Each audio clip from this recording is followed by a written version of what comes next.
June 4న కౌంటింగ్కు పకడ్బందీగా ఏర్పాట్లు చేస్తున్నామన్నారు Tirupati SP Harshavardhan Raj.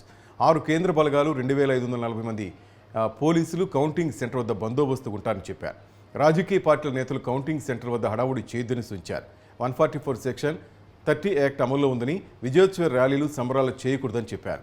అనుమతి తీసుకుంటే జూన్ 5న విజయోత్సవాలకు అవకాశం ఇస్తామని తెలిపారు.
మనకు ఈ కౌంటింగ్ ఏదైతే పద్మావతి యూనివర్సిటీ ఉందో సో దానికి సంబంధించి ఆల్రెడీ మీ అందరికీ తెలుసు 3 టియర్ బందోబస్తు అంటే లోపల సిఏపిఎఫ్ తోటి దెన్ బయట సెకండ్ లేయర్లో ఏఆర్ కాంపోనెంట్ తోటి థర్డ్ లేయర్లో లోకల్ పోలీస్ కాంపోనెంట్ తోటి మనం బందోబస్తు ఆల్రెడీ ఏర్పాటు చేస్తున్నాం.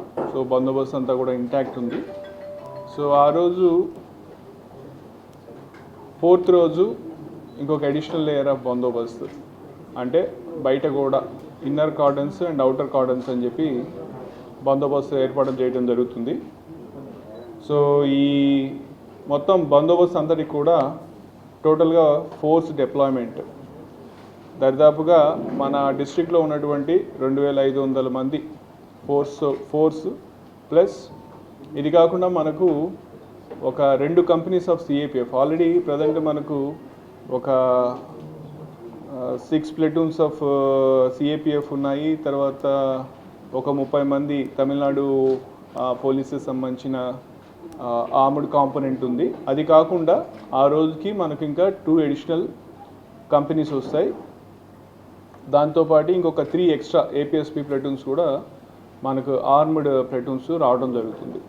సో దీంతో మొత్తము మనకు డివైఎస్పీస్ ఒక 18 మంది, సిఏఎస్ ఒక 58, SIs 113, ASI oblique head constable 577, PCs 951, home guards 513, AR STF force 310 అందరూ కలిపి